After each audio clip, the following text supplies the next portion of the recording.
నరేంద్ర మోదీ మాట వినడం మానేశారా? పొదుపు పాటించాలన్నా ఎందుకు పాటించడం లేదు? ఇంధన పొదుపు చేయాలని సూచించినా పట్టించుకోకుండా కార్లు వేసుకుని రయ్యమంటూ టూర్లకు వెళ్లిపోతున్నారా?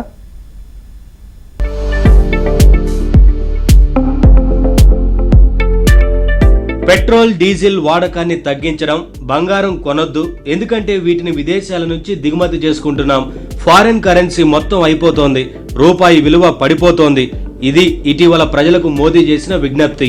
जो विदेशों में शादियों का, विदेशों में घूमने का, विदेशों में वैकेशन पर जाने का मिडिल क्लास में कल्चर बढ़ता जा रहा है. हमें तय करना होगा कि जब ये संकट का काल है और हमारी देशभक्ति हमें ललकार रही है, तो कम से कम एक साल के लिए हमें विदेशों में जाने की बातों को टालना चाहिए. తర్వాత పెట్రోల్ ఉత్పత్తుల ధరలు భారీగా పెరిగాయి. ఫుడ్ దగ్గర నుంచి అన్ని ధరలు పెరిగాయి. అయితే జనం మాత్రం ఏమాత్రం వెనకడుగు వేయడం లేదు.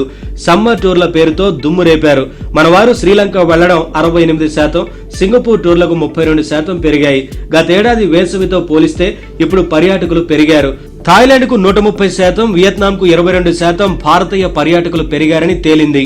విదేశాలకు వెళ్లే ఇండియన్స్ సంఖ్య 10 నుంచి 15% పెరిగారు. విదేశీ పర్యటనలు మానుకోవాలని ప్రధాని మోదీ ఇటీవల పిలుపునిచ్చారు. అయితే మోదీ మాటల్ని వినలేదు. తమ ఎంజాయ్మెంటే ముఖ్యమనుకున్నారు జనం. పేరెంట్స్, బంధువులు సమ్మర్ వెకేషన్లో పోతూ ఉంటారు కాబట్టి ఆ కారణం రీత్యా ఇవాళ టూరిజం పెరిగేటువంటి అవకాశం ఉంది. తర్వాత విత్ ఇన్ ది కంట్రీ కూడా అందరికీ అందుబాటులో వచ్చింది టూరిజం. ఫ్లైట్స్ యొక్క సంఖ్య పెరిగింది, ట్రైన్స్ సంఖ్య పెరిగింది. తర్వాత టూరిజంలో ఉన్నటువంటి ఎంజాయ్మెంట్ ఏమిటో మిడిల్ క్లాస్కి కూడా తెలిసిపోయింది. గతంలో రిచ్ క్లాసే ఉండేది, ఇప్పుడు అబౌవ్ మిడిల్ క్లాస్ వాళ్ళు కూడా డొమెస్టిక్ ఫ్లైట్స్ వాడుతూ ఉన్నారు. కొన్ని రాష్ట్రాలు జమ్మూ కాశ్మీర్ కానీ, ఇతర దేశాలు వదిలేయండి, మన దేశంలో జమ్మూ కాశ్మీర్ కానీ, లేకపోతే హిమాచల్ ప్రదేశ్ కానీ, సిక్కిం కానీ, లేక కేరళ కానీ, తమిళనాడు కానీ, కొంతమేర కర్ణాటక, ఈ రాష్ట్రాలు టూరిజం ద్వారా ప్రజల నుంచి ఆదాయాలు పెరుగుతున్నాయి. ఆయా రాష్ట్రాలు టూరిజం మీద వచ్చేటువంటి ఇన్కమ్ ఒక మేజర్ కంపోనెంట్కి చేరుకుంటుంది. అందుకే మిగతా రాష్ట్రాలు కూడా టూరిజాన్ని ఎంకరేజ్ చేస్తా ఉంది. యూరప్ దేశాల్లో టూర్లకు వెళ్లడాన్ని మాత్రం మన వాళ్ళు తగ్గించేశారు. సుదూర దేశాలకు వెళ్లడం తగ్గించినా ట్రావెలింగ్ మాత్రం ఆపలేదు. గ్రూప్ ట్రావెలింగ్ బాగా పెరిగిందని తేలింది. క్యాబ్ లో ఇంటర్సిటీ ట్రావెలింగ్, బస్ బుకింగ్స్ పెరిగాయి. మొత్తానికి సరదాగా వేరే ప్రాంతంలో తిరిగొద్దామనుకునే వారి సంఖ్య ఎక్కువైంది. స్కూల్స్ కు సెలవులు కావడంతో పిల్లల మారం ఎక్కువైంది. ఎక్కడో ఒక దగ్గరకు సరదాగా వెళ్లాలనుకుని అలా వెళ్ళొచ్చారు. సోషల్ మీడియా టూరిజాన్ని పెంచిందని తేలింది. ఎక్కడికో ఒక దగ్గరకు వెళ్లడం, అక్కడ ఫోటోలు తీసుకుని సోషల్ మీడియాలో వైరల్ చేయడం ఆనవాయితీగా మారింది.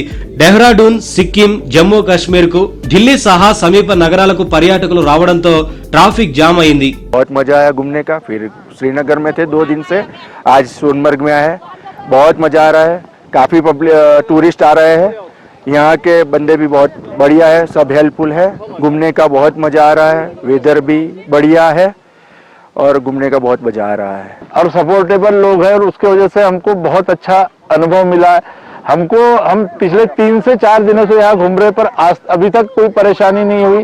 होटल का खाना से लेके हर चीज बहुत सुंदर और अच्छे स्वभाव के लोग हैं यहाँ पे. और आज तो हम दूसरा दिन यहाँ सोनमर्ग आए हुए. सोनमर्ग की वैली में पहले की अपेक्षा, जो मैं अमरनाथ आते हुए यहाँ से जाता था, अभी की सुंदरता काफी ज्यादा अच्छी लग रही है. ఏవియేషన్ టర్బన్ ఫ్యూయల్ ధరలు పెరగడంతో ఫ్లైట్ ఛార్జీలు 40% వరకు పెరిగాయి. అయినా పర్యాటకులు ఏమాత్రం వెనక్కి తగ్గలేదు. గల్ఫ్ వార్ దెబ్బకు ఫ్లైట్ టికెట్స్ ధరలు పెరిగాయి. ఇరాన్, పాక్ గగనతలం మూతపడడంతో యూరోప్ దేశాలకు దూరం పెరిగింది. దీంతో తూర్పు, ఆగ్నేయాసియా దేశాలకు వెళ్లేందుకు ఎక్కువ మంది ఇష్టపడ్డారు. జపాన్, ఇండోనేషియా బదులు ఆగ్నేయాసియా, సింగపూర్ వెళ్లేందుకు ఆసక్తి చూపించారు.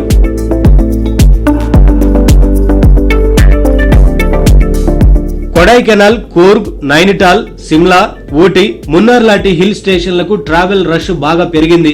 మరోవైపు 2026లో ప్రపంచంలోనే అత్యధికంగా ట్రావెలింగ్ ను ఇష్టపడే వారి జాబితాలో భారత్ చేరింది. సమ్మర్ లో 87% మంది పర్యటనలకు వెళ్లేందుకు ఆసక్తి చూపారు. ప్రపంచ సగటు 74%. ఒకప్పుడు ఇండియన్స్ వేరే చోటుకు వెళ్లేందుకు ఆసక్తి చూపేవారు కాదు.